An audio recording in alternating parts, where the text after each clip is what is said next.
কোরআন হাকিমের যেই অংশটুকু সূরাতুল মুজাদালার 11 নম্বর আয়াত থেকে তেলাওয়াত করেছি, এখানে আল্লাহ পাক বলেন সকল মানুষের মধ্যে ঈমানদারের মর্যাদা অনেক উঁচু।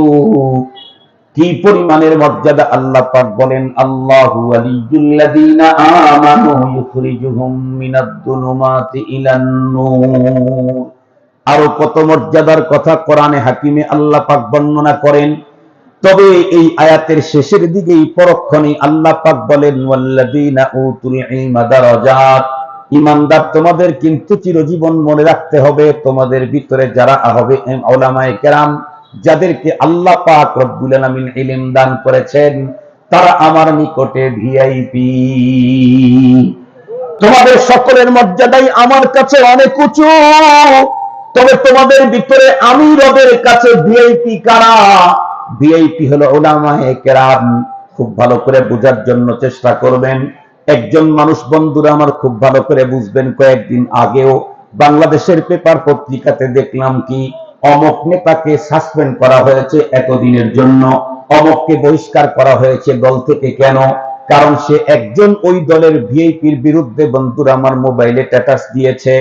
দলীয় লোক যদি ওই দলের ভিআইপির বিরুদ্ধে যদি কেউ কলম উঠায় আর যদি মোবাইলে স্ট্যাটাস দেয়, ফেসবুকে যদি কোনো বক্তব্য ছাড়ে, খুব ভালো করে বুঝবেন ওই দলের ভিতরে ছোট্ট ওই কর্মীর কোনো জায়গা হয় না। আল্লাহ যাদেরকে ভিআইপি ঘোষণা করলেন উলামায়ে কেরাম, তাদের বিরুদ্ধে যদি কেউ বক্তব্য দেয়, ইমানের এরিয়াতে তার জায়গা হইতেই পারে না। যখন ড্রেসিং চলতেছিল তখন প্রতিদিন সকালে মনে করতাম আজকে আমার জীবনের শেষ সকাল, সন্ধ্যার আগে আমার মৃত্যু হবে। প্রতিদিন সন্ধ্যায় মনে করতাম আজকে আমার জীবনের শেষ সন্ধ্যা দেখা, সকালের আগে আমার জানাজা হয়ে যেতে পারে। রব্বুল আলামিন পরপারের পুঁজি করার জন্য আমাকে সুযোগ দিয়েছেন। আপনাদের কাছে দোয়া চাই আল্লাহ পাক যেন পরপারের পুরা পুঁজি নিয়ে পরপারে পাড়ি দেওয়ার তৌফিক দান করেন। উলামায়ে কেরামের মর্যাদা, তাদের সাথে সাধারণ মুসলমানদের সম্পর্কটা কেমন হওয়া চাই, আলেমদের মর্যাদা কোথায়, তারা কি জিনিস, এই বিষয়টা উপস্থাপন করা অত্যন্ত জরুরি। কেন? আমরা তো জানি পৃথিবীর শুরু থেকেই হক হক্কানিয়াতের বিরোধিতা করার মতো মানুষ অ্যাভেলেবেল। আরো যদি আগের দিকে তাকাই তাহলে তো আমরা জানি আদম আলাইহিস সালামকে তৈরি করার হাজার হাজার বছর আগে তৈরি হয়েছে ইবলিস। ঠিক বললাম না? আদম আলাইহিস সালাম সৃষ্টি হওয়ার হাজার হাজার বছর আগে তৈরি হয়েছে ইবলিস। এমনকি আদম আলাইহিস সালাম পৃথিবীতে আসার আগে আসমান থেকে ইবলিস হয়ে জমিনে আসছে। আবার তো মানুষ পৃথিবীতে আসার আগে মানুষের শত্রু আসছে। সঙ্গত কারণেই শত্রু তো থাকবেই, কিন্তু এতদিন পর্যন্ত দেখলাম আমাদের দেশে ওলামা দিন এবং দিনদারদের শত্রুতা করত, বকাঝকা করত, এদিক সেদিক কথা বলতো রাম বাম নাস্তিক মুরতাদেরা। এখন দেখতেছি রাম বাম তো আছেই, নাস্তিক মুরতাদদের চুলকানি তো আছেই। এখন দেখতেছি কিছু ভালো মানুষ যাদের মুখে দাড়ি আছে, মাথায় টুপি আছে, পাগড়ি আছে, লম্বা জামাও আছে, দিনের কিছু কাজও তারা করে। অনেক ক্ষেত্রে তারা ওই কাজের নিজেদেরকে ঠিকাদারও মনে করে, কিন্তু তাদের মুখেও, তাদের কথায়, তাদের আচরণেও উলামায়ে কেরামের বিদ্বেষপূর্ণ ভাব একদম ওপেন হয়ে যাচ্ছে দিন যত চলতেছে। এটি আগামী দিনে পুরা মুসলিম জাতির জন্য এক ভয়ঙ্কর দুঃসংবাদ। কেন? সহজ কথা বলি, এই পৃথিবীতে মানুষ আল্লাহ পাওয়ার জন্য, জান্নাতে যাওয়ার জন্য রব্বুল আলামিন দুইটা ধারা পৃথিবীতে চালু রেখেছিলেন। একটা হলো কিতাবুল্লাহর ধারা, আর একটা হলো রিজালুল্লাহর ধারা। একটা হলো রব তার পক্ষ থেকে গাইড পাঠাতেন, এই যুগের মানুষ তোমরা আমাকে পেতে চাইলে, আমার জান্নাতে যেতে চাইলে এই যে এই গাইড, সেই গাইডটাকে প্র্যাকটিক্যালি মানুষকে প্রশিক্ষণ দেওয়ার জন্য তার পক্ষ থেকে গাইডের প্রশিক্ষক, প্র্যাকটিক্যাল প্রশিক্ষক নবী এবং রাসূল পাঠাইতেন। মনে রাখতে হবে সমস্ত নবী এবং রাসূলগণ আল্লাহর চয়েস। কার চয়েস? মুনতাখাব মিনাল্লাহ, আল্লাহর নিজের পক্ষ থেকে চয়েস করা। পৃথিবীর কোন নবীকে উম্মতের চয়েসে নবুয়তি দেওয়া হয়নি, কোন নবীকে না। নবীদেরকে যে আল্লাহ পাক চয়েস করেছেন সে তো রূহের জগতেই চয়েস করেছেন। সুবহানাল্লাহ ওয়া বিহামদিহি।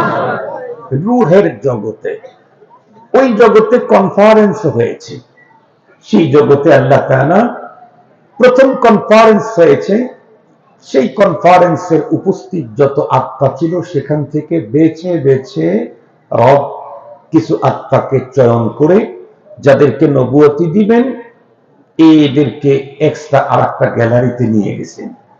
প্রথম কথা হলো সমস্ত আত্মাকে তৈরি করেছেন কে? আল্লাহ। উনি তো জানেন কার কি কন্ডিশন। এরপরে আবার বাছাইও উনি করেছেন। আল্লাহু আকবার। উনি তৈরি করলেন, উনি বাছাই করলেন। সঙ্গত কারণে সমস্ত নবী এবং রাসূলগণ আহলে সুন্নাত ওয়াল জামাতের আকীদা হলো নবুয়তের আগে এবং পরে মাসুম, বেগুনাহ, তাদের কোনো গুনাহ হয় নাই। বাছাই করছেন আল্লাহ, তারা আবার গুনাহ, তাদের দ্বারা গুনাহ হবে কেমন? একে তো ওনার ইন্তেখাব। দ্বিতীয় নম্বর, 24 ঘন্টাই ওনার বিশেষ নিগরানিতে নবী এবং রাসূলদেরকে আল্লাহ তাআলা রেখেছেন, যার কারণে নবুয়তের আগেও তাদের গুনাহ হয় নাই, নবুয়তের পরে তো প্রশ্নই আসে না। মুহতারাম হাজিরিন, রব্বুল আলামিন গাইড দিতেন, সেই গাইডের প্র্যাকটিক্যাল প্রশিক্ষক পাঠাতেন। এ ধারা আদম আলাইহিস সালাম থেকে শুরু হয়ে সর্বশেষে এই পৃথিবীতে আগমন করেছিলেন যিনি, উনি ব্যতিক্রম। সমস্ত নবী ছিলেন উম্মতের নবী, সর্বশেষে যিনি আসছেন উনি উম্মতের নবী, নবীদের নবী। সুবহানাল্লাহ বলছেন, উম্মতের নবী, নবীদেরও নবী। সমস্ত নবীগণ উম্মতের ইমাম, আমার নবী উম্মতেরও ইমাম করেছেন হারামাইন শরীফাইনে, নবীদের ইমামতি করেছেন বাইতুল মুকাদ্দাসে। সুবহানাল্লাহ বলেন। উম্মতের ইমামতি করেছেন হারামাইন শরীফাইন, আর বাইতুল মুকাদ্দাসে নবীদের ইমামতি করেছেন আমাদের নবীজি, মহানবী। আল্লাহ পাক যে গাইডগুলি পৃথিবীতে দিচ্ছিলেন এর সর্বশেষ মহাগ্রন্থ কালামুল্লাহ কোরআন মাজিদ আল্লাহ আমাদেরকে দিয়েছেন, নাজিল করেছেন আমাদের নবীর উপরে। খুব ভালো করে বুঝবেন, নবী আলাইহিস সালাম এই পৃথিবী থেকে চলে গেছেন, কিন্তু কিতাব দুনিয়াতে এখনো আছে, এবং এই কিতাব, এই গাইডটাই কিয়ামত পর্যন্ত চলতে থাকবে। খুব ভালো করে বুঝবেন, অতীতের গাইড, অতীতের আসমানি গ্রন্থগুলি নবী যখন চলে গেলেন সাথে সাথে সেই গ্রন্থগুলি বিকৃত হয়ে গেল। নবী তাদের আনিত দিন, কালচার, শরীয়ত কোনটাই পৃথিবীতে আর খুঁজে পাওয়া যাবে না।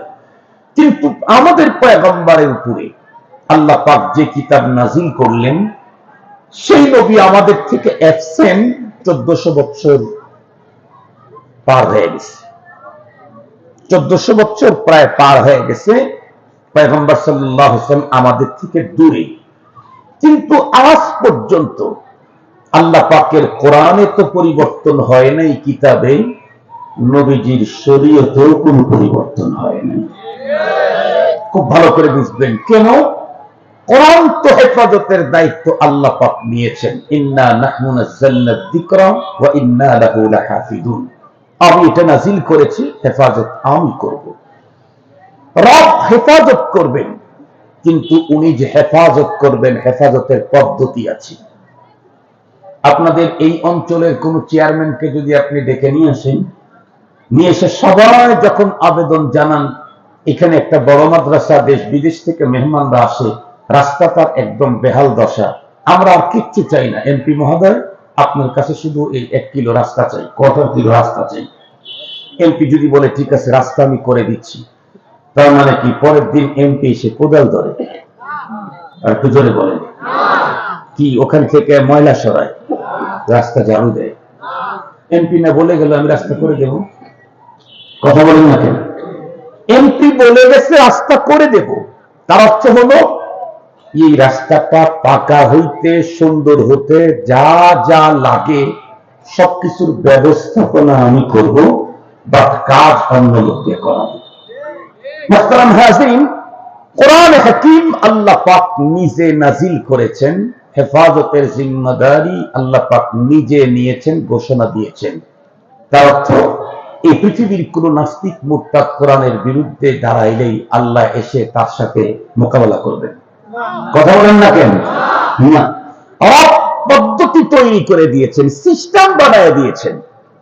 কিয়ামত পর্যন্ত এই কোরআন এবং এই শরীয়তের বিকৃতি করার ক্ষমতা পৃথিবীর কারো থাকবে না। সেই সিস্টেমের ভিতরে অন্যতম একটা হলো, নবী চলে গেছেন, কিয়ামত পর্যন্ত নবীর এই কাজগুলি করার জন্য আল্লাহ পাকের রাসূল ওয়ারাসাতুল আম্বিয়ার ঘোষণা দিয়ে গেছেন। আমি চলে গেলাম, কিন্তু আমার পরে কিয়ামত পর্যন্ত আমার যে কাজগুলি যেগুলি রেখে গেলাম, এগুলি পরস্পরায় মুসালসাল একের পরে এক, এটা উলামায়ে কেরাম কিয়ামত পর্যন্ত আঞ্জাম দিবে। সঙ্গত কারণেই নবীর যুগে নবীকে বাইপাস করে, মাইনাস করে যেমন কেউ আল্লাহ পেতে পারে নাই, জান্নাতি হতে পারে নাই, ওয়ারাসাতুল আম্বিয়া নায়েবে নবীর এই যুগে নায়েবে নবীদেরকে বাইপাস করে, মাইনাস করে কেউ আল্লাহ পেতে পারে না, জান্নাতে যেতে পারে। একটা স্পষ্ট কথা। যদি বলেন আপনার কথার দলিল, জি দলিল দেওয়ার জন্য আসছে, এমনি চাপাবাজি করি না তো আমরা তো দলিল আর প্রমাণ দিয়েই কথা বলার জন্য এসেছি। এই আলোচনা কি শোনার শেষ পর্যন্ত ধৈর্য ধারণ করতে পারবেন? আমি কিন্তু আলহামদুলিল্লাহ লম্বা সফর, চিটাগাং থেকে, খাবার কিন্তু খাই নাই, আমি হোটেলেও খাই নাই। আমি যদি 1.5 ঘন্টা থাকতে পারি, আপনারা তো 1.5 ঘন্টা থাকতে পারবেন ইনশাআল্লাহ। আলহামদুলিল্লাহ, আগে মিটায় নিলাম, তারপরে দেখি কতক্ষণ যেতে পারি। মুহতারাম হাজিরিন, কোরআন হাকিমে এবং আল্লাহ পাকের রাসূলের হাদিস থেকে এই বিষয়টাই আপনাদের খেদমতে একেবারে স্পষ্ট করে দিতে চাই। উলামায়ে কেরামের মাকাম, মূলত যেই মানুষগুলি উলামায়ে কেরামের বিরুদ্ধে কথা বলে, যারা আলেমদেরকে বকা দেয়, যারা আলেমের বিরুদ্ধে কলম লেখে, যারা আলেমদের উপরে হাত উঠায়, যারা আলেমদের বিরুদ্ধে চোখরান দেয়, এই লোকগুলি মূলত আলেমের মাকাম, তার মর্যাদা, তার পাওয়ার, তার চেয়ার সম্পর্কে কিছুই জানে না। বিশেষ বুঝাবার জন্য একটা মিসাল দিলে খুব ভালো বুঝবেন। ধরে নেন আমাদের বর্তমান বাংলাদেশের অন্তর্বর্তীকালীন সরকারের প্রধান ডক্টর ইউনূস, যাকে সারা দুনিয়া স্যার বলে, তা কি জানেন? আমেরিকায় গেলেও তারে স্যার বলে, কানাডায় গেলেও তারে স্যার বলে, লন্ডনে গেলেও তারে স্যার বলে, সারা দুনিয়ার স্যার ডক্টর ইউনূস। কেন? দুনিয়া যা চায় এটাই উনি বড় এক্সপার্ট, এই জন্য উনি দুনিয়ার স্যার, সবাই তার স্যার বলে। এরপরেও সবাই স্যার বললে হইতেও পারে বাংলাদেশে ধরে নেন কোন একটা একেবারে গ্রাম, যেই গ্রামের মানুষ ডক্টর ইউনূসকে জীবনে দেখে না। এই ডক্টর ইউনূস অন্তর্বর্তীকালীন সরকারের প্রধান। আপনারা বলেন তো দেখি, গ্রামগঞ্জে এখন কি বিভিন্ন মোড়ে মোড়ে একটু চাষটল হয়ে গেছে না? মনে করেন ছোট্ট একটা ভাঙ্গাচুরা চাষটল, তখন কিছু নেই, এই 5-10 টাকা দামের বিস্কিট টিস্কিট পাওয়া যায়, আর চা যেটা পাওয়া যায় ওটা গ্রামীণ চা। গ্রামীণ চা বুঝুন তো? গ্রামীণ চা হলো যে কোনো রকমের লিকার দিয়ে একটু গরম করে বেশি করে চিনি দিলেই চা, চিনি কম হলেই চা খারাপ, চিনি বেশি হলেই চা সুন্দর, এটা হলো গ্রামীণ চা। আমি কিন্তু রাজধানীর চার কথা বলি নাই, ইংল্যান্ড আমেরিকার চার কথা বলি নাই। এই বাংলাদেশে একটা চার দাম 5 টাকা, আবার এক কাপ চায়ের দাম 200, 250, 300, 500 টাকা আছে। এটা বাংলাদেশি আছে। যদি বলেন কি সব চা কি এক সমান? গ্রামীণ চা। এ আল্লাহর বান্দা অন্তর্বর্তীকালীন সরকারের প্রধান একেবারে সিভিলে চলে গেছে ওই গ্রামে, শরীর খুব টায়ার্ড, কেউ চেনে না তারে। গিয়া দেখে সবাই চা খাচ্ছে, বসা তেমন জায়গা নাই, জায়গা হলো মাছাল, মাছাল তাহলে আমারটাই বললাম স্থান বলেন আর মাছাল বলেন, এই দেখ একটা চেয়ারে নাই ওই রকমের ভালো কোনো এই কি বলে ওর নাম লম্বা, সেটাও নাই। ওর উপরে 3-4 জন বসে বসে চা খেতেছে। ভদ্রলোক অন্তর্বর্তীকালীন সরকারের প্রধান বেচারা চা একটা নিয়ে এলে দিলেন, চিন্তা করে একটু বসে খেতে পারলে ভালো হইতো, এদিক ওদিক তাকায় জায়গা নেই। তো দেখে তুলনামূলক বয়স একটা কম ছেলেটা ওখানে বসে আছে, তো তার দিকে তাকায় বলতেছে, বাবা তোমার চা তো প্রায় শেষ হয়ে গেল, তুমি একটু ওঠো, আমি একটু বসি। এখনকার ছেলেরা কি আর আগের মতো আছে? কথা বলেন। এখনকার ছেলেরা যুক্তিতে এক্সপার্ট। সে তখন দেখে বলে, আপনিও শিক্ষিত মনে হচ্ছে, আপনি যদি চা খাওয়ার জন্য বসে খেতে হয়, দেখতেছেন না আমার চা শেষ হয় না, আমার কি বসা দরকার নেই? বিশাল বড় যুক্তি দিল। এখনকার ছেলেরা বড় যুক্তিবিদ, কিন্তু মনে রাখো সব যুক্তিতে মুক্তি মিলে না, সব জায়গায় যুক্তি চলে না, সব জায়গায় যুক্তি চলে না, সব যুক্তিতে মুক্তি মিলে না। বাংলাদেশের একজন বড় বুজুর্গ আলেম ছিলেন, চৌকাশ বক্তা ছিলেন, হাবিবুল্লাহ মিসবাহ রাহমাতুল্লাহি আলাইহি। আপনারা হয়তো শুনেন নাই, দেখেন নাই। সারা বাংলাদেশের উলামায়ে কেরামের কাছে 1 নম্বরের খতিব ছিলেন। উনি একদিন এক বক্তব্যে ওনার কাছ থেকে আমি শুনেছিলাম, এক চোর নাকি ধরা পড়ছে, নিয়ে গেছে কোর্টে। হাকিম জিজ্ঞাসা করছে, কিরে তুই কি চুরি করছস? ও বিদ দর্পে বলে, জি স্যার আমি চুরি করছি। হাকিম অবাক, চুরি করে হাকিমের সামনে আবার চুরির স্বীকৃতি দেয়। তো হাকিম তখন বলল যে অপরাধী নিজে যেহেতু অপরাধ স্বীকার করেছে, এখানে আর কোনো সাক্ষী প্রমাণের দরকার নেই, চুরির দায়ে তাকে 2 বছরের জেল দেওয়া হবে। এ কথা শোনার পরে চোর বলতে, স্যার স্যার জেল জুলুম যা করেন করেন, পরে করেন, আমার একটা ছোট বক্তব্য শোনেন। হাকিম অবাক, শেষটা চোর হাকিমের সামনে দাঁড়ায় আবার বক্তব্য দিতে চায়। বড় কোনো মোস্ট ওয়ান্টেডের নেতা টেতা হলে সেটা একটা কথা ছিল, কিন্তু শেষ রাস্তা সে আবার আমার সামনে বক্তব্য দিতে চায়। ঠিক আছে, কি বক্তব্য বল? বলে, স্যার আমি আপনাকে একটা কথা জিজ্ঞেস করি। স্যার মুসকে হাসিটা বলে, তুই আমারে জিজ্ঞেস করবি না, তোর বক্তব্য তুই দে। সে তখন বলে, স্যার আপনি বলেন আমাদের দেশের সবচেয়ে বড় সমস্যা কোনটা রাষ্ট্রীয়ভাবে? হাকিম বলে, এ বেটা তোরে সময় দিছি 3 মিনিট, এত ডেকোরেশনের কোন দিকে যাস না, দ্রুত তুই বল, তুই উত্তর দে। কয়, স্যার আমার গবেষণায় হলো সবচেয়ে বড় সমস্যা হলো বেকারত্ব। যখন যেই গভর্নমেন্ট ক্ষমতায় আসে সে বেকারত্ব সমস্যাকে দূর করতে পারে না, এই ঝামেলাটা থেকেই যায়। হাকিম মুসকি মুসকি হাসে, কথা তো ঠিক, তারপর তুই বল। স্যার সবচেয়ে বড় সমস্যা যেটা বেকার, এই সমস্যা দূরীকরণে সবচেয়ে বড় ভূমিকা পালন করি আমরা। সরকারের সবচেয়ে বড় জটিল সমস্যা দূরীকরণে যেই ভূমিকাটা আমরা পালন করি, এ কারণে আমাদেরকে 2 বছরের কারাদণ্ড না পুরস্কৃত করা দরকার। হাকিম বলে, করলি চুরি, আবার বেকার সমস্যা দূর করবি কেমনি? তুই বেকার দেখেই তো চুরি করতে গেছস, তুই আবার বেকার সমস্যা দূর করবি কেমনি? সে বলে, স্যার আপনি বুঝেন নাই, আমার মতো চোর যদি এই বাংলাদেশে একটাও না থাকতো, তাহলে কি কোনো ঘরে, কোনো সিন্ধুকে, কোনো বাক্সের ভিতরে, কোনো আলমারিতে তালা লাগানোর দরকার ছিল? সব যদি চোর মুক্ত হতো তাহলে তো কোনো তালার দরকার ছিল না। সারা বাংলাদেশে তালা কোম্পানিতে হাজার হাজার মানুষ কর্ম করে খাচ্ছে, এটা আমি চোরের কারণেই।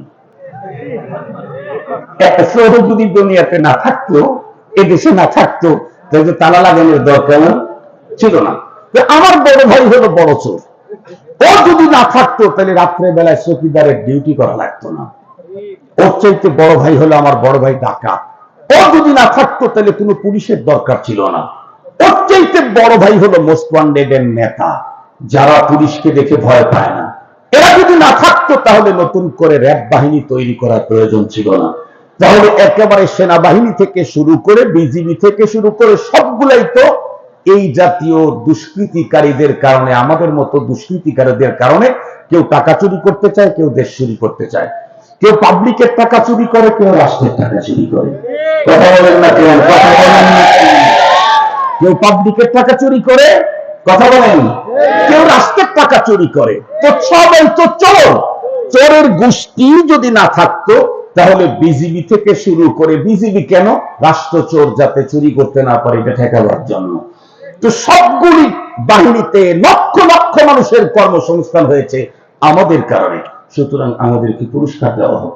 কথা বলুন, চোরের যুক্তি কিন্তু 100 চোরের যুক্তি, কিন্তু মুক্তি মিলবে কি? হাকিম তখন লিখে দিল, চুরির দায়ে 2 বছর। এত বড় বুদ্ধিজীবী হওয়ার পরেও কেন চুরি করলো? এজন্য আরো 8 বছর দিয়ে তিলকা আশারাতুন কামিলা।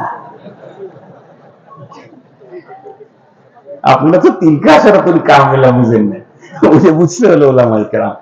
ছাত্ররা বুঝেছে, তুই চুরি করছিস দেখে 2 বছরের সাজা, আর এত বড় বুদ্ধিমান হওয়ার পরে কেন চুরি করলি? এই জন্য আরো 8 বছরের দিয়ে 10 বছর ফুলফিল করে দিলাম। মানে 2 বছর রাষ্ট্র ক্ষমতার মেয়াদ। বাংলাদেশে 2 বারে রাষ্ট্র ক্ষমতার মেয়াদ, 5 বছর করে করে দিয়ে দিলেন। যুবকদেরকে বলতে চাই, যুবক মনে রেখো, সব জায়গায় যুক্তি দেখাইতে নাই, সব জায়গায় যুক্তি দেওয়া যায় না, এবং যুক্তিতে মুক্তিও মেলে না। বর্তমান সমাজের অশান্তির একটা বড় কারণ, ছোটরা বড়কে মানতেছে না।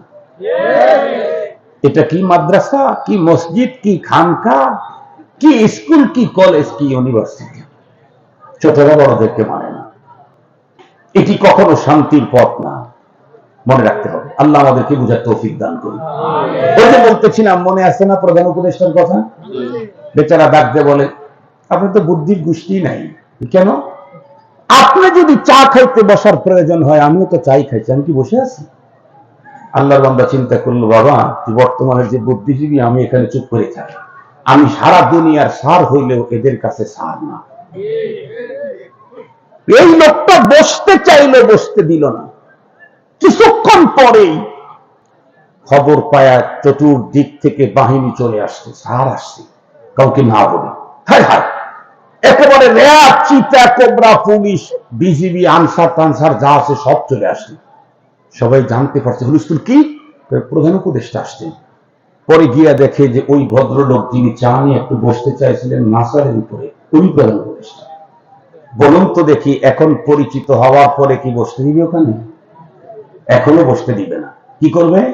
গ্রামের সবচাইতে দামি চেয়ারটা নিয়ে আসবে, তাও এখানে বসাবে না। গ্রামের ভিতরে সবচাইতে ধনী কোন ব্যক্তি আছে তার বাসায় নিয়ে বসাবে।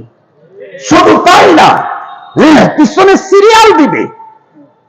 একটু মুসাফা করা যায় কিনা, একটু আমার বাড়িতে নেওয়া যায় কিনা। কেন? প্রধান উপদেষ্টা যদি আমার ঘরে ঢুকে, তাহলে আমার সন্তানের চাকরির অভাব হবে না, তাহলে আমার রাস্তাঘাট আর কাঁচা থাকবে না। কিছুক্ষণ পূর্বে যেই লোকটাকে একটু মাচালে বসতেই দিল না, এখন সেই লোকটাকে বাড়িতে নেওয়ার জন্য সিরিয়াল ধরবে, তার জুতা বহন করার জন্য সিরিয়াল ধরবে। কেন? আগে চিনে নাই, এখন চিনেছে। আমার দেশের যেই লোকগুলি ওলামায়ে কেরামের বিরুদ্ধে কথা বলে, ওলামায়ে কেরামের সাথে খারাপ আচরণ করে, ওরা ওলামায়ে কেরামের মর্যাদাই বুঝে না। যদি সত্যি চিনে, তাহলে আলেমের জুতা সোজা করার জন্য মুহতারাম হাজিরিন, আপনারা দেখেছেন, এই তো 2-3 সপ্তাহ আগেই তুরস্কে হিফজুল কোরআন প্রতিযোগিতা হলো। তুরস্কের প্রেসিডেন্ট রজব তাইয়িব এরদোগান বাংলাদেশের এক হাফেজ মুআজ মাহমুদ, তার হাতে চুমু খেলো। বাংলাদেশের হাফেজ তার হাতে চুমু খেলো। রজব তাইয়িব এরদোগান বাংলাদেশের মতো এত বড় রাষ্ট্রের প্রেসিডেন্ট, আরো ছোট রাষ্ট্রের প্রেসিডেন্ট। কথা বলেন, সব দিক থেকে বাংলাদেশের চাইতে ওটা অনেক ছোট না। সারা দুনিয়া যাদেরকে গুনতে হয় তাদের মধ্যে একটা অন্যতম রাষ্ট্র তুরস্ক। সেই রাষ্ট্রের প্রেসিডেন্ট হাফেজে কোরআনের হাত চুমু খায়। আমার দেশের 3.5 পয়সার রামবাম নাস্তিক মুরতাদদের গায়ে জানাতে কিছুই আসে যায় না। মুহতারাম হাজরিন, তো আমি আপনাদের খেদমতে উলামায়ে কেরামের মাকাম সম্পর্কে কিঞ্চিত কথা বলবো। একটা কথাও আমার বলবো না, আমার বাবারও বলবো না, মুফতি সাহেবেরও বলবো না। যা বলবো সব আল্লাহ এবং তার রাসূলের। তার আগে একটা কথা বলি, রাসূলের যত কথা সবগুলি আল্লাহর কথা। নবীজি যা বলেছেন সব কার কথা? আল্লাহ। এই কথা আল্লাহ কোরআনে বলেন, আল্লাহ তাআলা বলেন, ওয়ামা ইয়ানতিকু আনিল হাওয়া ইন হুয়া ইল্লা ওয়াহয়ুন ইউহা।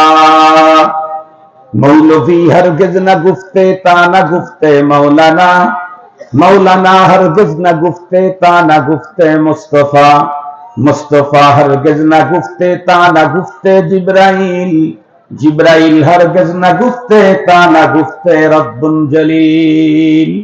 এর চাইতে আরো চমৎকার বলেছেন আরেকজন কবি, গুফতায়ে ও গুফতায়ে মাওলা বুয়াদ গরচে আজ হুলকুম আবদুল্লাহ বুয়াদ। বলেছেন নবীজি, কিন্তু বলাইছেন কে? আল্লাহ। আল্লাহ। কি মজার কথা! উলামায়ে কেরামের মাকাম, তাদের অবস্থান, তাদের মর্যাদার ব্যাপারে আল্লাহ তার রাসূলকে দিয়ে বলাইছেন, এটা বলেন, এটা বলেন, এটা বলেন, এটা বলেন। এরপরে রব আবার নিজেও বলা শুরু করছে। আল্লাহু আকবার। শুধু রাসূলকে দিয়েই বলাইছেন না রব নিজেও বলেছেন? তাহলে বিষয়টা কত বড় গুরুত্বপূর্ণ! রব তার রাসূলকে দিয়ে অনেকবার বলাইছেন। তার মধ্যে একটা আমি পড়েছি। আল্লাহ পাকের রাসূল বলেন, উগদু আলিমান আও মুতাআল্লিমান আও মুহিব্বা আও মুস্তামিআ ওয়ালা তাকুনিল খামিসু ফাতাহলিক। আল্লাহ পাক তার রাসূলকে দিয়ে প্রথমে বলাইলেন কি? আমি এটা প্রথম বলতেছি আপনাদের খেদমতে।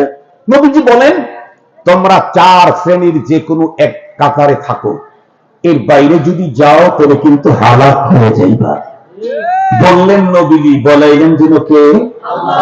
বললেন নবীজি, বলাইলেন যেন কে? আল্লাহ। নবীজি কি বললেন?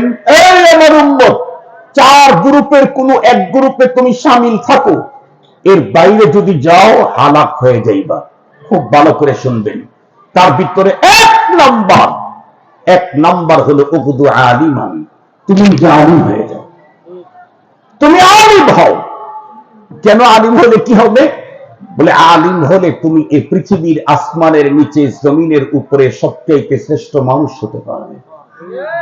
আল্লাহ পাকের রাসূল বলেন, খায়রুকুম মান তাআল্লামাল কুরআন ওয়া আল্লামা। এই পৃথিবীর সবচেয়ে উন্নত শ্রেষ্ঠতম মানুষ হলো বন্ধুরা আমার মুআল্লিম আর মুতাআল্লিম, যারা আল্লাহর কোরআন পড়ে আর পড়ায়। এরা হলো এই পৃথিবীর সবচেয়ে উন্নত মানুষ। আজকের পৃথিবীতে এর চাইতে দামি মানুষ আল্লাহর জমিনে আর এক পিছু নাই। কি পরিমাণে তাদের মর্যাদা!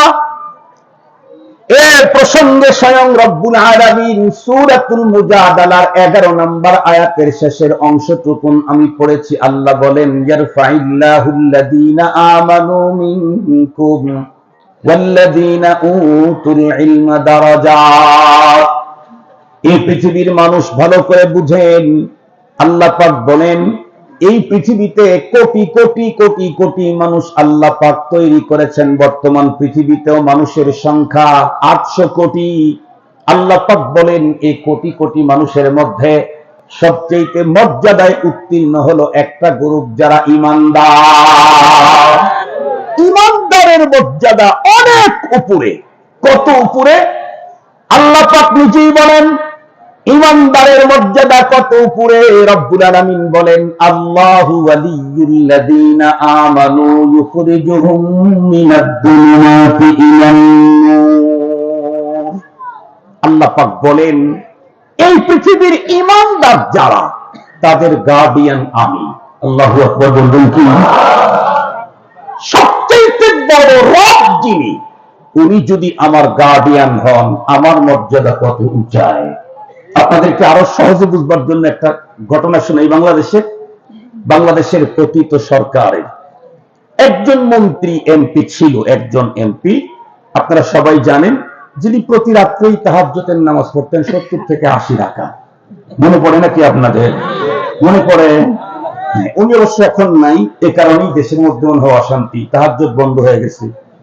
মুহতারাম হাজিরিন, এই 70 থেকে 80 রাকাত তাহাজ্জুদের নামাজ পড়ুয়া এই ভদ্রলোক যেই এলাকায় থাকেন, ওই এলাকাতে তার দলের কোন চাইতেও পাওয়ার কম না আরেকজন আছে। আমি বলবো না তার নাম, এর নামও বলবো না, তার নাম বলবো। একটা পর্যায়ে দুইজনের ভিতরে এমন দ্বন্দ্ব লাগলো, অবস্থা একদম ভয়ঙ্কর। আমার দেশের সর্বোচ্চ চেয়ারে অধিষ্ঠিত উনি তখন একটা বক্তব্য দিলেন, কি অমুক পরিবারকে আমি দেখব, অমুক পরিবারের গার্ডিয়ান আমি। এই বক্তব্য দেওয়ার সাথে সাথেই ওইখানকার ওই দ্বন্দ্বটা স্তীমিত হয়ে গেল, কমে গেল। কেন? একটা রাষ্ট্রের সর্বোচ্চ চেয়ারে প্রতিষ্ঠিত যেই লোক, সেই যদি কোনো একটা ফ্যামিলির গার্ডিয়ানগিরি করার ঘোষণা দেয়, তাহলে তার বিরুদ্ধে আঙ্গুল উঠাইলে আঙ্গুল থাকবে না, হাত উঠাইলে হাত থাকবে না, চোখ উঠাইলে চোখ উপরে ফেলা হবে। কেউ যদি তার বিরুদ্ধে অ্যাকশন নিতে যায়, তাহলে তার অস্তিত্ব বিলীন হবে। একটা দেশের সর্বোচ্চ চেয়ারে যিনি, উনি যদি কোনো কাউকে যদি নিজের গার্ডিয়ানগিরি হওয়ার যদি ঘোষণা দেন, তাতেই যদি সবাই তাকে দেখে ভয় পায়, এই পৃথিবীর ঈমানদারদের গার্ডিয়ান হওয়ার ঘোষণা কে দিলেন? একটু জোরে বলেন, কে দিলেন? সঙ্গত কারণেই আমি যদি মুমিন হতে পারি, তাহলে আমার দিকে পৃথিবীর যত বড় পাওয়ার হোক না কেন, চোখ পেলে তাকালে তার চোখ উপড়ে ফেলা হবে, হাত অগ্রসর করলে হাত ভেঙে চুরমার করে দেওয়া হবে। এর জন্য 1400 বছর পূর্বের ইতিহাস খতিয়ে দেখার দরকার নাই। মাত্র 3 বছর, এখন থেকে 3 বছর পূর্বের ইতিহাস এক ঝলক আপনাদেরকে একটু শোনাই।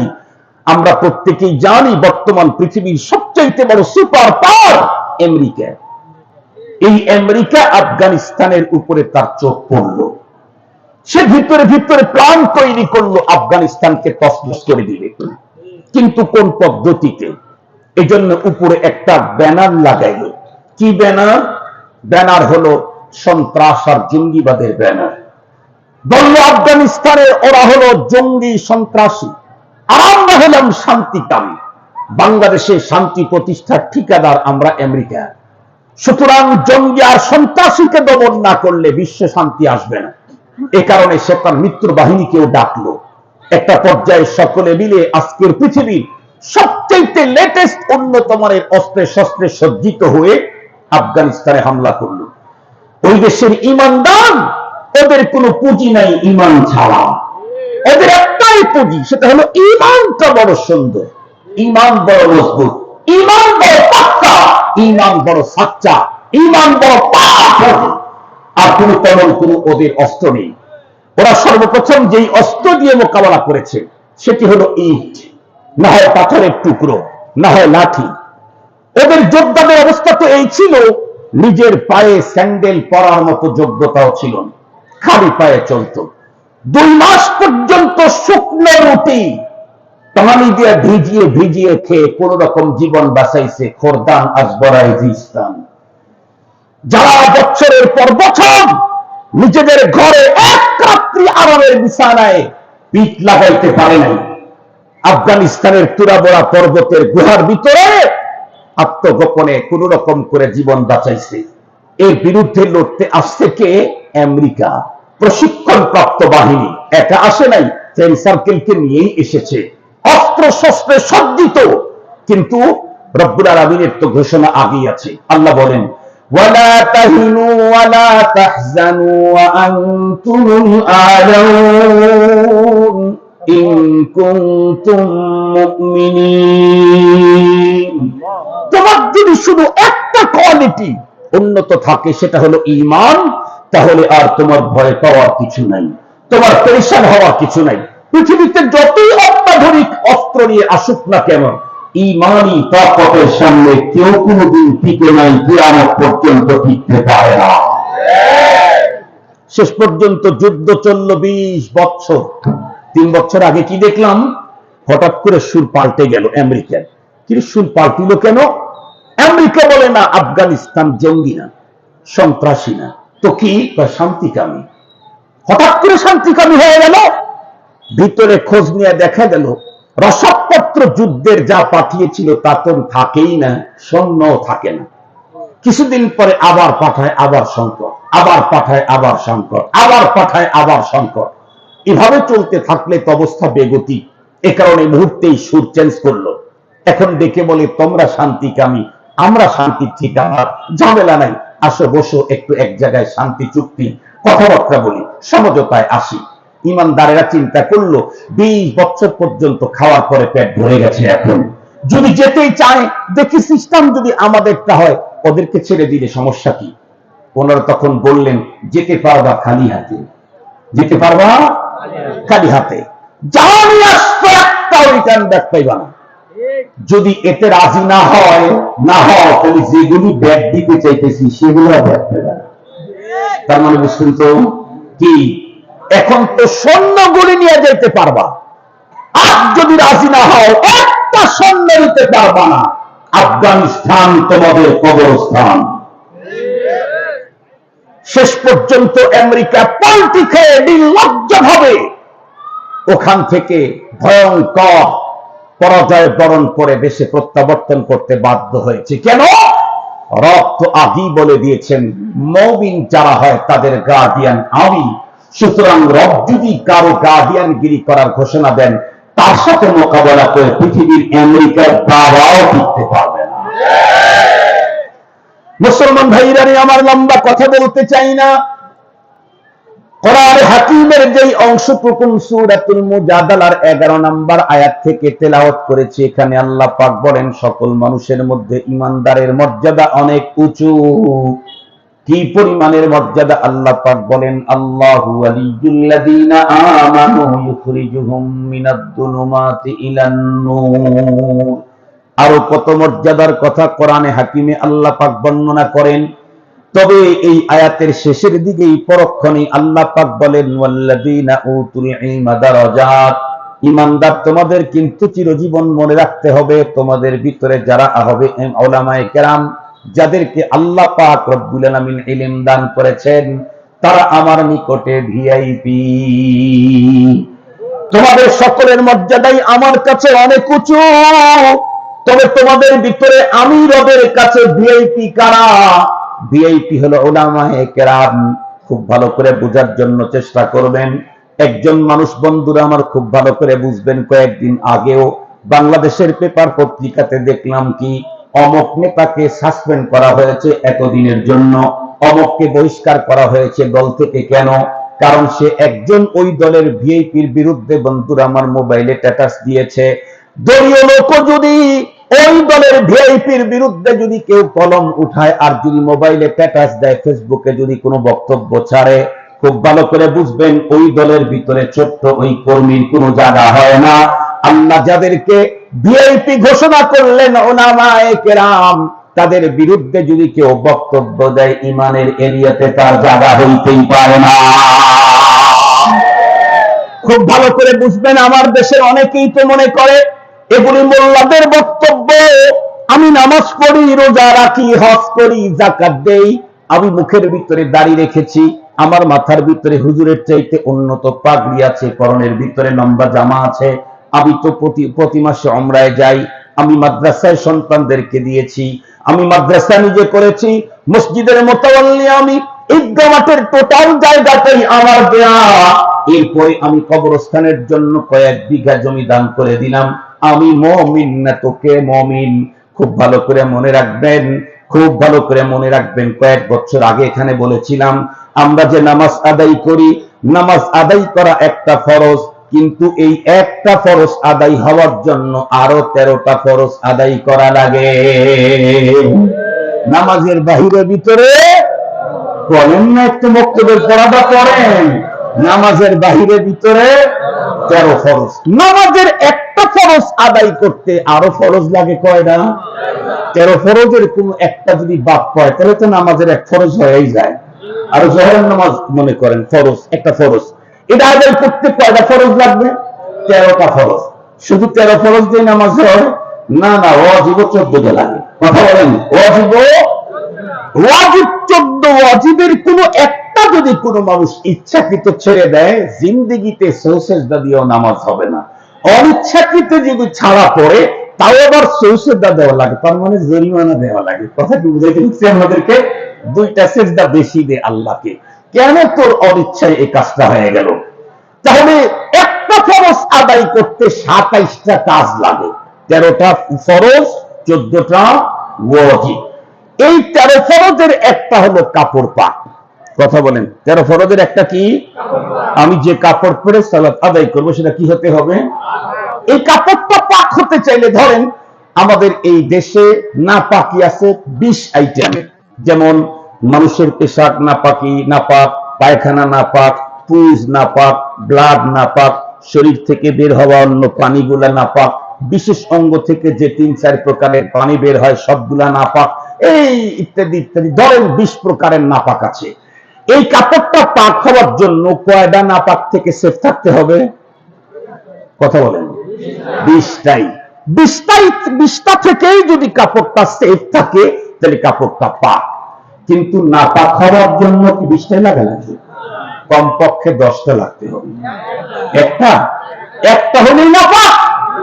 এই মুসলমান ভালো করে বুঝবেন, ভালো করে বুঝবেন। নামাজ পড়ি, রোজা রাখি, হজ করি, যাকাত দিই, আউয়াবিন, চাষ, এক্সট্রা টুপি, দাড়ি, পাগড়ি, বড় জামা, মসজিদের মুতাল্লি সব ঠিক আছে, কিন্তু কোরআনে পাকের বিসমিল্লাহর বা থেকে সূরা নাসের সিন পর্যন্ত কোন একটা বাণীর উপরে যদি আমার বিশ্বাস শেষ হয়ে যায় তাহলে আমি পুরাটাই বেঈমান। আমি পুরাটাই বেঈমান। 6000-এর উপরের আয়াত কোনটা মাঝখান থেকে পড়ে গেছে বুঝারই তো যোগ্যতা নাই, কারণ মাস্টার, মিস্টার, ডাক্তার, ডক্টর। কথা বলেন না কেন? কথা বলেন না কেন? মুসলমান ভাইরা আমার কথা ভালো করে বুঝবেন। রব্বুল আলামিন বললেন সমস্ত ঈমানদারদের ভিতরে ভিআইপি পার্সন হলো বন্ধুরা আমার, ওয়াল্লাযীনা উতুল ইলমা দারাজাত, যাদেরকে ইলম দেওয়া হয়েছে তারা হলো ভিআইপি পার্সন। আল্লাহ পাকের কাছে উলামায়ে কেরাম কেমন ভিআইপি পার্সন এটা যদি বুঝতে চান তাহলে কোরআনুল কারীমের আরেক আয়াতের দিকে লক্ষ্য করলেই বোঝা যাবে কি পরিমাণের ভিআইপি। আল্লাহ পাক বলেন শাহিদাল্লাহু আন্নাহু লা ইলাহা ইল্লাহু ওয়াল মালাইকাতু ওয়া উলুল ইলমি কাইমান বিল কিসতি লা ইলাহা ইল্লা হুয়াল আজিজুল হাকীম। খুব ভালো করে বুঝবেন, এই আয়াতে কারিমাতে রব্বুল আলামিন একটা ব্যাপারে 3টা সাক্ষী দাঁড় করায় রাখছেন। একটা ব্যাপারে কয়টা সাক্ষী দাঁড় করাইলেন? আরো জোরে বলেন, কয়টা? একটা ব্যাপারে 3টা সাক্ষী দাঁড় করাইলেন। যে ব্যাপারে 3টা সাক্ষী দাঁড় করাইলেন ওই ব্যাপারটা হলো পৃথিবীর মানুষের সবচেয়ে বড় গুরুত্বপূর্ণ জিনিস। সেটা হলো বন্ধুরা আমার ওয়াহদানিয়াতে বারি তাআলা, তাওহীদ একত্ববাদের বন্ধুরা আমার সাক্ষী। লা ইলাহা ইল্লাহু, আল্লাহ ছাড়া আর কোনো মাবুদ নাই। এই স্লোগান ছাড়া পৃথিবীর কোন মানুষের পরপারের জীবনে মুক্তি কোনোভাবেই মিলতেই পারে না, কখনোই মিলতে পারে না, পশ্চিমকালেও মিলতে পারে না। এই পৃথিবীর সমস্ত মানুষদের সবচেয়ে বড় মূলধন হলো বন্ধুরা আমার ওয়াহদানিয়াতে বারি তাআলা, আল্লাহ পাকের তাওহীদের বন্ধুরা আমার স্লোগান। এই স্লোগানটার উপরে আল্লাহ পাক 3টা সাক্ষী এখানে দাঁড় করাইলেন। নাম্বার 1 শাহিদাল্লাহ, আল্লাহ বলেন, আল্লাহ নিজেই সাক্ষী দিচ্ছেন আল্লাহু লা ইলাহা ইল্লাহু, উনি ছাড়া আর কোনো মাবুদ নাই। দ্বিতীয় নম্বরে আল্লাহ পাকের ওয়াহদানিয়তের সাক্ষীর উপরে দ্বিতীয় নম্বরের সাক্ষী দাঁড় করাইলেন ওয়াল মালাইকা, ফেরেশতা, কোন ফেরেশতা মণ্ডলী এই কথার উপরে সাক্ষী লা ইলাহা ইল্লাহু। 3 নম্বরে সাক্ষী দাঁড় করাইলেন আল্লাহ তার সঙ্গে লাগায়া, সেটা হলো উলুল ইলম। আল্লাহু আকবার বলেন, আল্লাহু আকবার। ওয়া উলুল ইলমি, আমার তাওহীদের উপরে এক নম্বরে আল্লাহ নিজেই সাক্ষী, দ্বিতীয় নম্বর ফেরেশতা সাক্ষী, তৃতীয় নাম্বার হলো উলামায়ে কেরাম গুলাও সাক্ষী। আল্লাহু আকবার। খুব ভালো করে বুঝার জন্য একটা মিসাল দিলে বুঝবেন। আমাদের দেশে অনেক সময় দেখা যায় এই অঞ্চলের অনেকগুলি ব্যবসায়ী আছে, সব ব্যবসায়ীদের ওইখানে বন্ধুরা আমার কোনো মোবাইল কোড ঢুকে গেছে, কোন মোবাইল কোড ঢুকছে, সব ব্যবসায়ী সবাই জরিমানা করছে, অথবা সবার এলসি ব্যবসা আছে হাজার হাজার মিলিয়ন ডলারের, সবগুলো আটকায় দিয়েছে, শুধু একজনের তা আটকা পড়ে নাই। সব ব্যবসায়ীরা তখন চিন্তা করে, কিরে সিস্টেম তো একটাই, তো সবগুলো আটকা পড়লো, তার আটকা পড়লো না কেন? খুঁজে খুঁজে দেখে যে তার সাথে এক মন্ত্রীর ব্যবসায় শেয়ার আছে। কথা বলেন না কেন ভাইজান? তার সাথে কার ওই ব্যবসায় কার শেয়ার আছে? পরে বলে তারটা তো আটকিবেই না কেন? মন্ত্রীর সাথে শেয়ার আছে। ও তাই তো বলি, তারটা তো আটকার কথা। মন্ত্রী যদি 1% শেয়ার থাকে, আর একজনের যদি 9% শেয়ার থাকে, 1% শেয়ারের কারণেই 9% বলা যদি ওখানে পার করা যায়, মাপ করা যায়। আজকে উলামায়ে কেরামকে রব্বুল আলামিন তাওহীদের শাহাদাতের ব্যাপারে 3টা নাম উল্লেখ করেছেন, তার মধ্যে একজন হলো আল্লাহু আকবার বলেন। শাহিদাল্লাহ, আল্লাহ নিজে সাক্ষী। আল্লাহর তাওহীদের সাক্ষীর ব্যাপারে 3 জনের নাম উল্লেখ করেছেন। শাহিদাল্লাহ, এক নম্বর আল্লাহ নিজে, ওয়াল মালাইকা ফেরেশতাকুল, এরপরে ওয়া উলুল ইলমি। আল্লাহু আকবার বলবেন কি? কথাটা বেশি সূক্ষ্ম, এজন্য বুঝতে আপনাদের একটু কষ্ট হচ্ছে। এটা বুঝাবার জন্যই আমি এই মিসালটা পেশ করলাম। মুহতারাম হাজিরিন, এখান থেকে বোঝা যায় উলামায়ে কেরামের মাকাম, উলামায়ে কেরাম আল্লাহ পাকের কাছে কি পরিমাণে ভিআইপি। পৃথিবীর কত কিছু আছে, কিন্তু তার ওয়াহদানিয়াতের সাক্ষীর ব্যাপারে ওনার সাথে ফেরেশতাদের সাথে উলামায়ে কেরামদেরকেই শামিল করেছেন, আর কাউকেই শামিল করেন নাই। 3 নম্বরের কথা, কোরআনে হাকিমের ভিতরে আল্লাহ পাক রব্বুল আলামিন আরেক জায়গায় বলেন, ইন্নামা ইয়াখশাল্লাহা মিন ইবাদিহিল উলামা। এই পৃথিবীতে আমি আল্লাহকে যারা ভয় করে তাদের ভিতরে যত ভয় তো উলামায়ে কেরাম করে। ইমানদারের অন্তরেও আল্লাহর ভয় আছে, কিন্তু আলেমের অন্তরে যেই পরিমাণে ভয়, সেই পরিমাণে ভয় কখনোই অন্যজনের অন্তরে থাকতে পারে না। খুব ভালো করে বুঝবেন আমাদের বিশ্ব নবীজি কি বলেছেন, আনা আত্তাকুম বিল্লাহি আখশাকুম। পৃথিবীর যত মানুষ এসেছে তাদের ভিতরে সবচেয়ে বেশি আল্লাহকে ভয় করি আমি। কেন? আন্নী আ'লামুকুম বিল্লাহ, আল্লাহকে আমি যেইভাবে চিনি, যেইভাবে জানি, পৃথিবীর অন্য কেউ সেইভাবে জানে না, বুঝে না। তোমরা আল্লাহকে যেইভাবে চেনো, আল্লাহর মারিফাত তোমাদের ভিতরে যেই পরিমাণে আছে, তার চাইতে অনেক অনেক অনেক অনেক অনেক গুণে বেশি আল্লাহ পাকের মারিফাত আমার অন্তরে থাকার কারণে আমি আল্লাহকে যেই পরিমাণে ভয় করি, ওই পরিমাণে ভয় কেউ করতে পারে না। উলামায়ে কেরাম আল্লাহ পাক সম্পর্কে তাদের নলেজ থাকার কারণে আল্লাহ পাক বলেন, ইন্নামা ইয়াখশাল্লাহা মিন ইবাদিহিল উলামা। খুব ভালো করে বুঝবেন, আল্লাহকে চিনতে চাইলে জ্যামিতি দিয়ে চেনা যায় না, অঙ্ক দিয়ে চেনা যায় না, ইংরেজি দিয়ে চেনা যায় না, ইংলিশ আর বাংলা গ্রামার দিয়ে চেনা যায় না, কাব্য আর কবিতা দিয়ে চেনা যায় না। আল্লাহকে চিনতে চাইলে সায়েন্স দিয়ে বন্ধুরা আমার চেনা যায় না, গার্হস্থ্য বিজ্ঞান দিয়ে চেনা যায় না, কলা বিজ্ঞান আর আলু বিজ্ঞান এগুলি দিয়ে কখনো আল্লাহ চেনা যায় না। আল্লাহকে চিনতে চাইলে আল্লাহ পাকের পক্ষ থেকে কোরআনে পাক নাযিল করেছেন, সেই কিতাব পড়তে হয়, এবং পয়গম্বরের ব্যাখ্যা, কোরআনে পাকের ব্যাখ্যা পয়গম্বরের জবানে, সেটি হলো হাদিসে পাক, এটা পড়তে হয়। এটা সম্পর্কে যাদের ইলম যত বেশি আছে, তাদের অন্তরের ভিতরে আল্লাহ পাকের পরিচয় তত বেশি। যার অন্তরে আল্লাহর পরিচয় যত বেশি, তার অন্তরে আল্লাহর ভয় তত বেশি। রব বললেন, আমাকে ভয় তো উলামায়ে কেরাম করে, ইমানদারেরা করে, কিন্তু তাদের ভয় আর আলেমের ভয়ের ভিতরে আসমান জমিনের ব্যবধান আছে। মুহতারাম হাজিরিন, ইমানদার আর আলেমের ভিতরে দরজাত, তাদের কি বলে, পদমর্যাদার মাঝখানকার ডিস্টেন্স এত লম্বা। আব্দুল্লাহ ইবনে আব্বাস রাদিয়াল্লাহু তাআলা বর্ণনা করেন, সাবউ মিআ দারাজা, একজন সাধারণ ঈমানদার আর একজন আলেমের দরজা হলো 700 গুণে উপরে। আলেমের তার একটা দরজার ফাসেলা হলো 500 বছরের রাস্তা। আল্লাহু আকবার বলবেন কি? তাফসীরের ভিতরে এসেছে একটা দরজার তফাৎ 500 বছরের রাস্তা। এরকম 700 দরজা একজন ঈমানদারের উপরে আলেমের মাকাম। আল্লাহু আকবার বলেন। এই কারণে নবী আলাইহিস সালাম যে হাদিস বলেছেন, এই হাদিসের গভীরে একটু তাকাইলেই আপনি বুঝতে পারবেন যে আলেম ছাড়া এই যুগে কোন মুমিন, কোন ঈমানদারের কোন গতি নেই। শেষ করে দিচ্ছি, নবীজি বলেন, ওগুদু আলিম, তুমি আলেম হও, তাহলে পৃথিবীর সবচেয়ে শ্রেষ্ঠ মানুষ হয়ে যেতে পারবে। আপনি যদি বলেন আমি আলেম হওয়ার সময় নাই হুজুর, 60 বছর বয়স, সময় নাই, প্রথম কথা হলো কথা আমি মানতেই পারবো না যে আলেম হওয়ার সময় নেই। যতক্ষণ পর্যন্ত সুস্থ আছেন, বয়স আপনার যতই থাক, তখন আলেম হওয়ার সুযোগ আছে। কেমনে? বিশ্বনবীজির হাতে তো এমনও সাহাবী মুসলমান হয়েছিলেন, মুসলমান যখন হয়েছেন তখন ওনার বয়স 80-র উপরে। কথা বলেন, আছে না নেই? যখন প্রথম কালিমা পড়েন তখন তার বয়স 80-র উপরে। আপনি কয় বছর বয়স হচ্ছে? আপনার সময় নেই।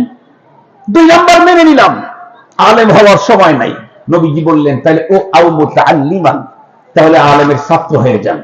আলেমের ছাত্র হওয়ার তো কোনো সময় লাগে না। আলেমের ছাত্র হওয়ার তো কোনো সময় লাগে না। 80 বছরের লোকটাও যদি পেশাব পায়খানায় জমিনে বসে, মানে বিছানায় পড়ে না থাকে, সে ইচ্ছা করলে কালকেই মাদ্রাসার ছাত্র হতে পারে।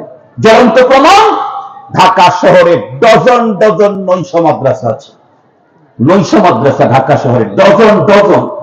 এক মাদ্রাসার ছাত্রের সংখ্যা আমি শুনেছি 400-এর উপরে, যেখানে সুপ্রিম কোর্ট, হাইকোর্টের বিচারপতি, সাবেক সচিব, সাবেক এমপি, সাবেক মন্ত্রী, এরপরে ডাক্তার, ইঞ্জিনিয়ারের তো কোনো ইয়ত্তাই নেই। 400-র উপরে একটা মাদ্রাসার ছাত্র। আপনি কালকে ভর্তি হয়ে যান, মাত্র 1 ঘন্টা সবক পড়েন, তালিবুল ইলম হয়ে যান। এরপরে যদি না পারেন, আপনি পারতেছেন না, তাহলে রাসূল করিম সাল্লাল্লাহু আলাইহি ওয়াসাল্লাম বললেন, মুক্তির জন্য তৃতীয় একটা জামাত আছে। কি? মুহিব্বান, উলামায়ে কেরামকে মুহাব্বত করুন। উলামায়ে কেরামকে মুহাব্বত করেন। আমি জিজ্ঞেস করতে চাই, মুহাব্বত কি টাকা দিয়া হয়, হাত দিয়া হয়, চোখ দিয়া হয়, মাথা দিয়া হয়? একটু জোরে বলেন। মাথায় না চায় মুহাব্বত হয় না। আমাদের সিরাজগঞ্জের এক ঘটনা আপনাদেরকে শুনাই। সিরাজগঞ্জে এক আল্লাহর বান্দা কোন এক নির্বাচনে জিতে গেছে। তো জিতে গেছে, এখন যেই মাত্র ফলাফল প্রকাশ পাইছে, জিতে গেছে, অন্য তার ভক্তবিন্দু যারা আছে তারা তাকে মুহূর্তের ভিতরে মাথার উপরে নিয়ে নাচান শুরু করে দিয়েছে। আল্লাহ কি ফয়সালা, একটা বছরে বিদ্যুৎ চলে গেছে। যে বিদ্যুৎ চলে গেছে, ওর ভিতরে কে তার পেটের ভিতরে ছুরি ঢুকে গেছে, 2-3টা ঘা লাগাইছে। শেষ পর্যন্ত আল্লাহর বান্দা হাসপাতাল পর্যন্ত নিতে নিতেই দুনিয়ার থেকে শেষ। বিজয় হওয়ার পরে বিজয় ভেসে বাসায় ফিরতে পারে নাই, কবরস্থানে গেছে। এটা হলো মুহাব্বত, হলো মাথার মুহাব্বত, এটা হাতের মুহাব্বত। মুহাব্বত হতে হবে অন্তরে। কথা বলে, মুহাব্বত কোথায়? আরেকটু জোরে বলেন, কোথায়? অন্তরে যদি কারো প্রতি মুহাব্বত হয়, তাহলে হাত তার জন্য রেডি, পা তার জন্য রেডি, চোখ তার জন্য রেডি, সব তার জন্য রেডি। আর যদি অন্তরে না বসে, মাথায় মুহাব্বত দিলেও কিছুক্ষণ পরে ছুরি ঢোকে। কথা কি বুঝাইতে পারছি আপনাদেরকে? উলামায়ে কেরামের মুহাব্বত হতে হবে কোথায়? আর একটু জোরে বলেন, কোথায়? যেই লোক যারে মুহাব্বত করে অন্তরে, সে কখনো তার প্রিয় মানুষটার বিরুদ্ধে লাঠি ধরতে পারে না। যে যারে মুহাব্বত করে তার বিরুদ্ধে কলম লিখতে পারে না। যে যারে মুহাব্বত করে তার বিরুদ্ধে মুখের আওয়াজ বের হতে পারে না। যে যারে মুহাব্বত করে তাকে অপমানজনক আচরণ তার বিরুদ্ধে কখনোই হতে পারে না। নবীজি বললেন, আও মুহিব্বান, শেষ পর্যন্ত বললেন, মুহাব্বত যদি তোমার হয় নাই, তাহলে আর একটা লাস্ট কাতার আছে। সেটা কি? আও মুস্তামিআ, তুমি শ্রবণকারী হও, আলেমের কথা শ্রবণকারী হও। আপনারা এখানে আসছেন, আপনাদের ভিতরে 2টা গুণ আছে। একটা হলো উলামায়ে কেরামের মহব্বত আছে। 2 নাম্বার, উলামায়ে কেরামের কথা শ্রবণ করতে এসেছেন। আমাদের দেশের ওই জাতীয় ভাইদেরকে আমরা বলতে শুনি, তারা কি বলে তা জানেন? তারা বলে ওয়াজ মাহফিলে যাই না, গর্ব করে। কেন? ওয়াজ মাহফিলে গিয়ে লাভটা কি? ওই জাতীয় বন্ধুদেরকে আমি বলতে শুনেছি জীবনে বহুবার, ওয়াজ মাহফিলে যাই না, ওয়াজে যায় লাভটা কি? বলে কি? বলে কি? আল্লাহ কোরআন শরীফের ভিতরে বলছেন, ওয়াদাক্কির ফাইন্না যিকরা তানফাউল মুমিনিন। ওগো রাসূল, কোরআনের কথা মানুষকে শোনান। কেন? যে ঈমানদার সে কোরআনের কথা শুনলে তার ফায়দা হবেই হবে। ঈমানদারের ফায়দা হবেই হবে। তুমি যদি বলো আমার ফায়দা হয় না, তাহলে বলতে হবে তুমি ঈমানদার না। কারণ আল্লাহর কথা কখনো মিথ্যা হওয়ার সুযোগ নেই। রব বলেছেন, ওয়াদাক্কির ফাইন্না যিকরা তানফাউল মুমিনিন। মুমিন হলে তার তো আলোচনার ফায়দা হবেই হবে। আমি আপনাদেরকে একটা জিনিস শুধু ইঙ্গিত করে শেষ করে দিচ্ছি। বলুন তো দেখি, এই 4 কাতারের কথা যে বললেন, 4 কাতার গভীরভাবে দেখলে কিন্তু মূলত এক জায়গায়। 1 নম্বর হলো আলিম হও, 2 নম্বর তালিবুল ইলম হও। তালিবুল ইলম কার কাছ থেকে শিখবে? আর একটু জোরে বলেন। তাহলে শেষ পর্যন্ত আলেমের কাছে। তাও যদি না করো তাহলে মহব্বতকারী হও। কাকে মহব্বত করবে? আর একটু জোরে বলেন। তাহলে সেটাও এখানেই। এর যদি না পারো তাহলে কথা শ্রবণ করো। কার কথা শ্রবণ করো? আর একটু জোরে বলেন। তার মানে এভাবে কাছাকাছি থেকে যদি থাকো তো ভালো, নাহলে একটু দূরে হলে এদিক থেকে এসে ধরো। তাও যদি না হয় তারপর এটাই। তার মানে এদিক থেকে ধরলে অথবা এদিক থেকে ঘুরে যদি ধরো, তাও জায়গায় একটাই, সেটা হলো আলো। কথা বলেন না কেন? সেটা কি? এই কারণেই তো বয়ানের শুরুতেই বলেছি, নবীর যুগে নবীকে বাদ দিয়ে বাইপাস করে যেমন কেউ আল্লাহ পায় নাই, জান্নাতে যায় নাই, নায়েবে নবীর যুগে নায়েবে নবী আলেমদেরকে বাদ দিয়ে কেউ আল্লাহ পেতে পারে না, জান্নাতে যেতে পারে না। আমার বক্তব্য না, রাসূলুল্লাহ সাল্লাল্লাহু আলাইহি ওয়াসাল্লামের বক্তব্য, উফদু আলিমান আও মুতাআল্লিমান আও মুহিব্বান আও মুস্তামিআ ওয়ালা তাকুনিল খামিস ফাতাহলিক। 5 নম্বরে যেও না, তাহলে কিন্তু তুমি হালাক হয়ে যাইবা। আসুন আমরা এই 4 কাতারের ভিতরেই থাকতে চাই। আল্লাহ আমাদেরকে তৌফিক দান করুন।